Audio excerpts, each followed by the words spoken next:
Bonjour à tous. Je vais commencer aujourd'hui par la lecture d'une portion des Écritures.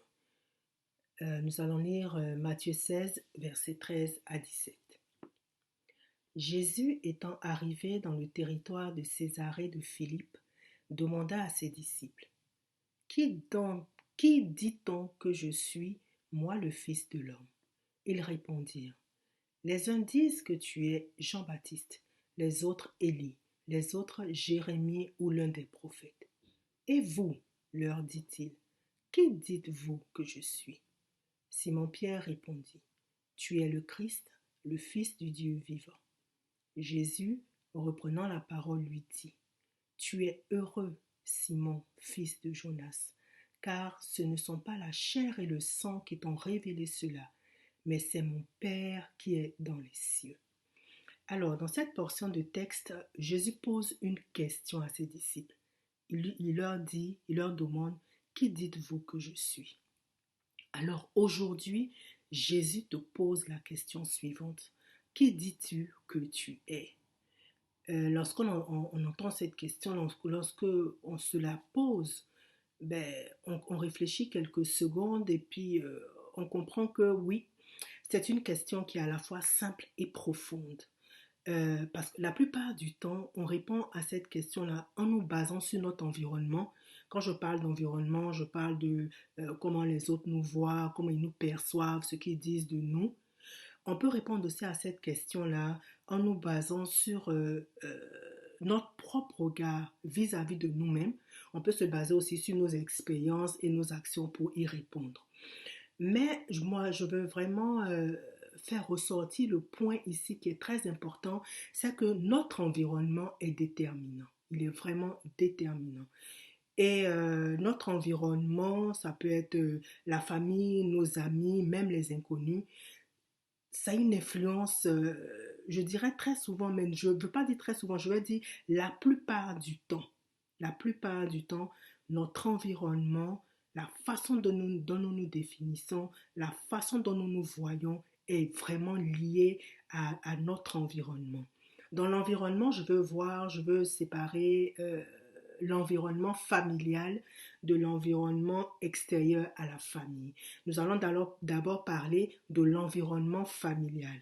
Parce que, effectivement, notre premier environnement est notre cocon familial. Et les premières personnes avec lesquelles on interagit de façon générale sont notre père et notre mère. Ces deux personnes qui sont importantes ont vraiment une influence dès notre naissance déjà. Parce que vraiment, un bébé, par exemple, c'est en lui qui doit recevoir de l'amour.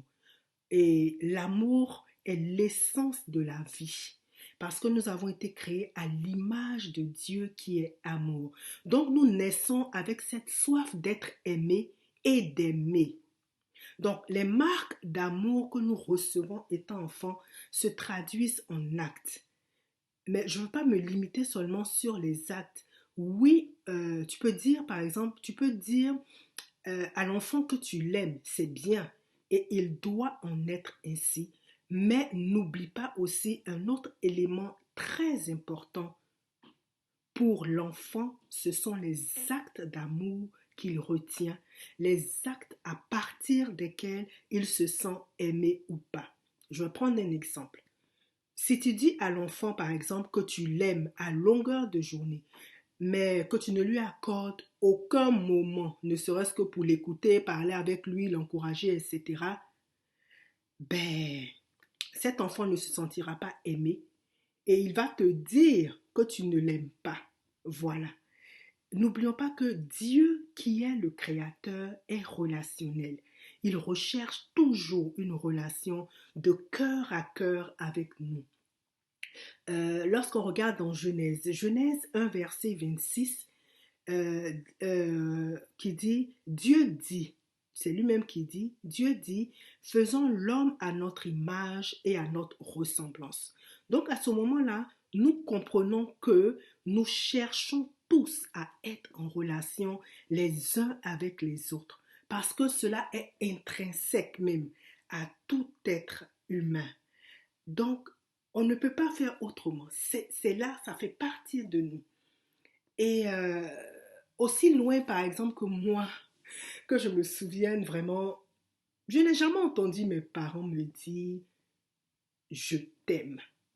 Mais dans mon cœur, je savais qu'ils m'aimaient parce qu'ils étaient présents, ils parlaient avec moi, ils m'encourageaient, etc. Je voyais des actes d'amour et je voyais qu'il y avait une relation, un intérêt. Et là, je veux nous dire, je me parle à moi-même, mais je parle aussi à chacun de nous, à chaque adulte, à chaque personne, pour dire que nous devons savoir que nos parents, même avec toute leur bonne volonté, ils ne sont pas parfaits. Ils ne sont pas parfaits. Parce que je parle des parents, mais à travers les parents, je nous parle aussi à nous aussi. Parce que nous avons une justice imparfaite, une intégrité inconstante. Notre disponibilité est limitée en tant qu'être humain. Et vraiment reconnaissant vraiment que nous manifestons la plupart du temps un amour conditionnel et une empathie partielle. Je suis allée voir vraiment dans le dictionnaire ce que le dictionnaire dit à propos du mot empathie. Et j'ai trouvé cela très intéressant. Donc, l'empathie est définie comme étant la capacité de reconnaître les sentiments d'une autre personne et de se mettre à sa place pour comprendre comment elle se sent. Et en regardant plus loin, j'ai vu une petite note qui disait toutefois, on ressent une version adoucie de ce que l'autre vit réellement, parce qu'on a une certaine objectivité, une certaine distance entre nous et les émotions s'établit du fait qu'on sait que ce n'est pas nous qui vivons le drame, mais bien l'autre. Donc ça veut dire que oui, on peut avoir une certaine empathie, mais on n'a pas cette capacité-là de prendre les émotions de l'autre sur nos épaules, de les vivre dans cette profondeur. Donc, lorsque nous regardons tout ça, vraiment, avec tout ce bagage imparfait que nous avons, qui peut nous influencer dans comment nous nous définissons, nous réalisons vraiment que nous vivons tous dans un environnement difficile qui va nous façonner d'une manière ou d'une autre. Alors, là, j'ai présenté l'environnement familial, mais il y a un autre environnement qui peut aussi agir sur nous et qui va nous donner de définir comment nous nous voyons et nous définir même qui nous sommes vraiment.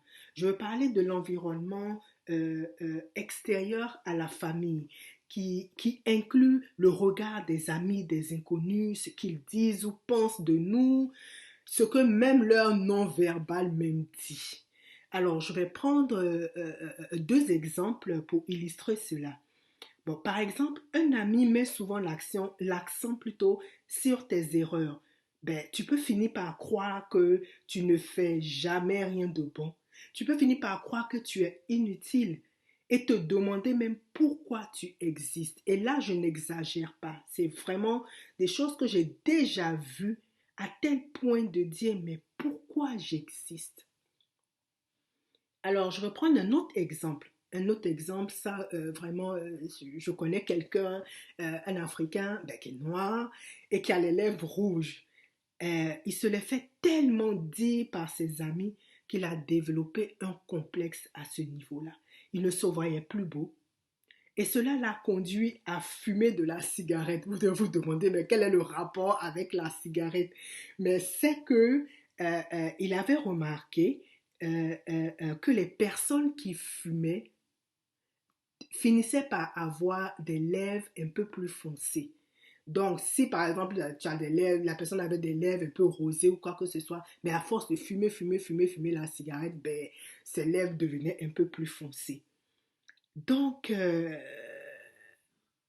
lorsqu'il m'a parlé de cela, je l'ai écouté et puis on a béni le Seigneur ensemble parce que la suite était beaucoup plus intéressante parce qu'il a dit vraiment par la grâce de Dieu, j'ai fini par comprendre que non seulement c'était une solution destructrice, Mais ce que j'ai compris au plus profond, c'est que j'ai appris à m'accepter tel que je suis, tel que je suis. Alors on a béni le Seigneur et on a dit gloire à Dieu. Et nous pouvons aussi nous définir à partir de nos expériences. Par exemple, nous pouvons vivre des échecs, on peut faire des erreurs et nous définir comme des perdants, se sentir rabaissés, avoir une mauvaise estime de soi-même. Et là, à ce moment-ci, vraiment, je sens dans mon esprit que je parle ici à quelqu'un. Et je veux dire que sache que tout le monde fait des erreurs, tout le monde se trompe. Apprends plutôt de tes erreurs, arrête-toi, réfléchis, sois vrai avec toi-même. Reconnais ta responsabilité et avance. Ne sois pas intransigeant envers toi-même, mais use plutôt de grâce. C'est ce qui va te bâtir et te rendre fort. Amen. Alors, nous pouvons aussi vivre, là j'ai donné l'exemple qu'on peut vivre par exemple des échecs, mais nous pouvons aussi vivre beaucoup de réussites et développer une bonne estime de nous-mêmes, nous faire confiance, être des battants, mais développer parfois certains caractères comme l'orgueil, l'égoïsme, l'ingratitude et toutes ces choses-là. Et je veux te dire que si tu te trouves dans ce schéma, je te conseille d'apprendre et de développer l'humilité. Selon Philippiens 2, verset 3, qui dit ne faites rien par esprit de parti ou par vaine gloire, mais que l'humilité vous fasse regarder les autres comme étant au-dessus de vous-même. Le verset 4 aussi dit que chacun de vous, au lieu de considérer ses propres intérêts, considère aussi ceux des autres. Donc, euh, apprends plutôt à voir les autres comme supérieurs. C'est dans le sens qu'il y a plus grand que toi. Donc, recherche l'humilité. Et même si tu crois que tu es le plus grand, ça peut arriver, sache que Dieu est le plus grand. Il est le créateur. Alors, reste dans l'humilité. Alors, on peut se dire en regardant tout ça, mais cette affaire-là, ça a l'air bien compliqué, mais comment s'en sortir? Comment s'en sortir? Mais est-ce qu'il y a une possibilité de pouvoir s'en sortir, de pouvoir dire, de pouvoir découvrir notre réelle, notre véritable identité? Mais comment le faire? Alors, je voudrais te présenter. Je voulais te dire qu'il y a de l'espoir, qu'il y a une solution. Et je voudrais te présenter celui qui a la solution et celui qui est la solution. Celui qui est l'amour véritable. Je voudrais te présenter Jésus. Jésus est d'abord celui qui t'aime. Son regard est plein d'amour pour toi. Lorsqu'il te regarde, il voit tout le potentiel en toi. Il veut te montrer et te faire vivre qui tu es véritablement. Choisis de lui ouvrir ton cœur. Prends le risque et fais-lui confiance. Tu n'as rien à perdre, mais plutôt tout à gagner. Parce que son amour est inconditionnel, Jésus ne cherche pas son intérêt, mais plutôt le tien. Ouvre-lui ton cœur, car ses bras sont déjà grands ouverts pour t'accueillir. Je veux te dire ceci, Jésus ne te rejette pas, quelles que soient tes erreurs, quel que soit ce que tu considères comme pire, comme impardonnable, il ne te rejette pas, car il est venu pour tous. Mais ceux qui reconnaissent qu'ils ont besoin de lui ouvrent leur cœur et lui donnent l'opportunité de les emmener sur un chemin nouveau. C'est le meilleur chemin, de les emmener sur le chemin par excellence. Alors, reconnais tes erreurs, tout simplement, reconnais tes erreurs, tes travers, tes manques et demande-lui pardon. Demande-lui de te libérer et reçois-le dans ton cœur. Sache que Nous avons été créés par Dieu, mais seulement ceux qui accueillent Jésus deviennent enfants de Dieu. Jésus devient alors ton Seigneur et ton Sauveur. Tu deviens fils ou fille de Dieu. Alléluia. En plus, si tu cherches la vérité, tu es au bon endroit, car Jésus est la vérité. En Jean 14:6, Jésus dit de lui, je suis le chemin, la vérité, la vie. Nul ne vient au Père que par moi. Alors, à travers Jésus, tu as accès à Dieu, ton Père. Alléluia. Quelle bénédiction, quelle joie vraiment. Mon cœur est vraiment dans la joie de savoir que Dieu est notre Père. Il est notre Père. Béni soit le nom de l'Éternel. Alors, je te pose la question. Quand tu te regardes, qui vois-tu? À travers quel filtre te définis-tu? Jésus veut t'emmener à te voir, à te définir à travers son filtre, à te définir à partir de son filtre. Alors, je veux t'encourager à te laisser vraiment emporter par cette présence de Dieu.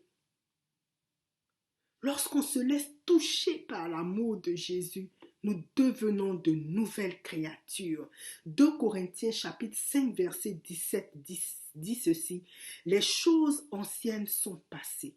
Voici toutes choses sont devenues nouvelles. » Cela traduit l'idée de l'abandon radical de l'ancien moi afin d'accueillir, parce qu'il faut accueillir, afin d'accueillir et de vivre à partir de la nouvelle identité en Christ. Éphésiens chapitre 4, versets 22 à 24, dans la version Parole de vie, dit ceci. « Avant, vous étiez plein de désirs trompeurs qui vous détruisaient. Eh bien, ce que vous étiez avant, il faut vous en débarrasser comme d'un vieux vêtement. Comprenez les choses d'une façon nouvelle, selon l'Esprit de Dieu. Et comme si vous mettiez un vêtement neuf, devenez une personne nouvelle. Cette personne nouvelle est créée comme Dieu veut. La vérité la rend juste et sainte. Alléluia. Alors, cette nouvelle identité, est l'œuvre du Père. Elle est ce à quoi il aspire pour nous. En effet, vraiment, si nous revenons au texte de base, le texte de départ que l'on a lu, Matthieu 16, versets 13 à 17, lorsque Jésus a posé la question à ses disciples disant, « Qui dites-vous que je suis ?» Ils ont répondu et Simon-Pierre a donné la réponse, il a dit, « tu es le Fils de Dieu. » Et maintenant, je veux qu'on prête une attention maintenant sur la réponse de Jésus. Jésus lui a dit, « Tu es heureux, Simon, fils de Jonas, car ce ne sont pas la chair et le sang qui t'ont révélé cela, mais c'est mon Père qui est dans les cieux. » Je répète, mais c'est mon Père qui est dans les cieux. Donc, on voit ici, je suis en train de nous dire, c'est le Père qui nous révèle notre identité. Et à ce moment-là, nous ne sommes plus dépendants du jugement des autres, du regard des autres, du jugement du monde, mais nous sommes placés sous le regard de Dieu notre Père. Alléluia, c'est tellement merveilleux. Alors, ce Père qui est Dieu nous aime de façon inconditionnelle. C'est-à-dire que son amour ne dépend ni de nos erreurs, ni de nos imperfections, ni de nos réussites.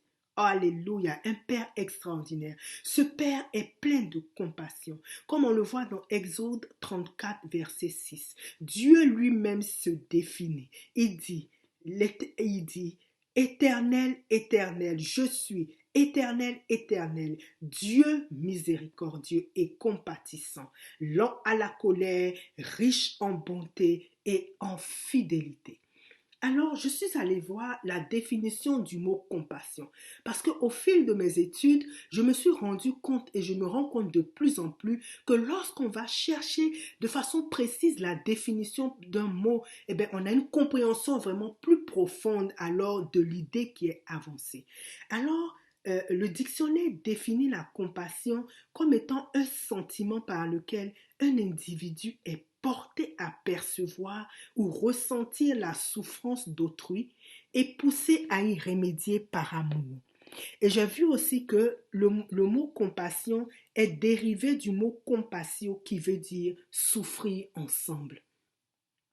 Alors, donc quand je regarde cette définition, je me dis, mais notre Père, notre Dieu est vraiment merveilleux parce que il a compassion de nous. Ça veut dire qu'il est porté à percevoir, à ressentir la souffrance, nos souffrances, à souffrir même avec nous. Et il est poussé à remédier, à venir nous sauver par amour. Et ce Père-là a une justice parfaite. Le psaume 9, verset 9 dit qu'il est le juste juge. C'est un Père qui est intègre. Et je suis encore allée voir la définition du mot, du mot intègre dans le dictionnaire. Et le dictionnaire dit ceci. Une personne intègre est un individu sur qui on peut compter.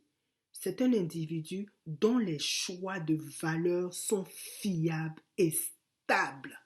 Alors, c'est celui-là notre Père. Ces valeurs,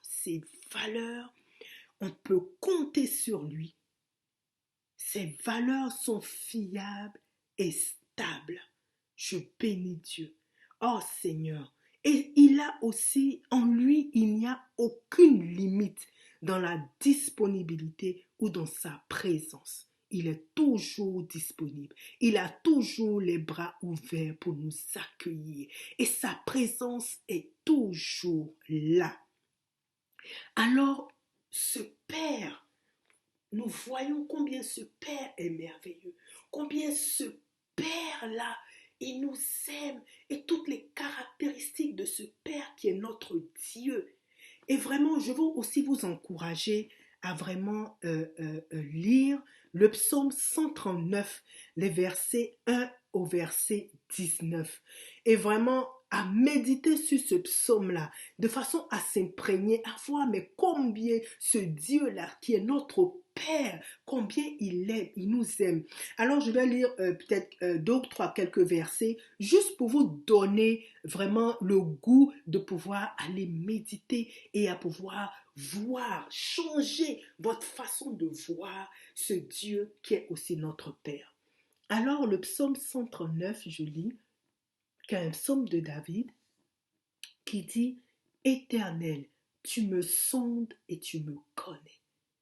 Tu sais quand je m'assieds et quand je me lève. Tu pénètres de loin ma pensée. Tu sais quand je marche et quand je me couche. Et tu pénètres toutes mes voies. » Je vais m'arrêter là et je voudrais vraiment vous encourager à poursuivre vraiment la lecture et la méditation de façon à vous laisser vraiment imprégner de ce que la parole de Dieu dit. Alors, Dieu notre Père bâtit et affermit notre identité en nous disant qui nous sommes et combien il nous aime. Il l'a fait pour Jésus. Rappelons-nous, lorsque au baptême de Jésus, le Saint-Esprit, on voit dans Luc 3, verset 22, qui dit « Le Saint-Esprit descendit sur Jésus sous une forme corporelle comme une colombe. Et une voix fit entendre du ciel ces paroles. Tu es mon fils bien-aimé, en toi j'ai mis toute mon affection. » Et aujourd'hui, Dieu notre Père le fait encore pour chacun de nous. Il le fait pour chacun de nous. Alors que nous puissions vraiment saisir et voir d'une nouvelle façon, d'avoir une nouvelle compréhension de notre Dieu et de notre Père. Alors, pour aujourd'hui, je vais m'arrêter aujourd'hui, ici pour aujourd'hui, et vraiment nous donner l'opportunité de pouvoir réfléchir, de pouvoir méditer sur ce qu'on a entendu aujourd'hui. Donc, parce que dans cette première partie, il était vraiment nécessaire d'établir certaines bases importantes pour la suite. D'accord? Donc, nous devons retenir que bien que notre environnement façonne la façon dont nous nous voyons, notre véritable identité réside dans l'amour de Dieu le Père à travers Jésus, par le Saint-Esprit. Alors, prenons le temps, comme je l'ai dit tout à l'heure, prenons le temps de réfléchir, de méditer les différents textes, de méditer même sur ce qu'on a entendu et de nous laisser pénétrer par les vérités que nous avons encore entendues. Et sachons que la solution divine et l'application pratique, vraiment, nous allons la voir dans la deuxième partie de cette intervention. Alors, je voudrais vraiment m'arrêter là et terminer vraiment par un mot de prière. Alors, alléluia. Dieu, tu es notre Père et tu nous aimes d'un amour inconditionnel. Tu es plein de compassion, c'est-à-dire que tu perçois et ressens nos souffrances. Tu souffres avec nous et tu es poussé à y remédier par amour. Saint-Esprit, nous te demandons de déverser l'amour inconditionnel du Père dans nos cœurs avec l'assurance que Dieu répond aux prières. Nous prions que notre assurance ne soit pas fondée sur nous-mêmes, mais que nous reconnaissions que notre identité est définie par toi seul, Dieu notre Père. Amen.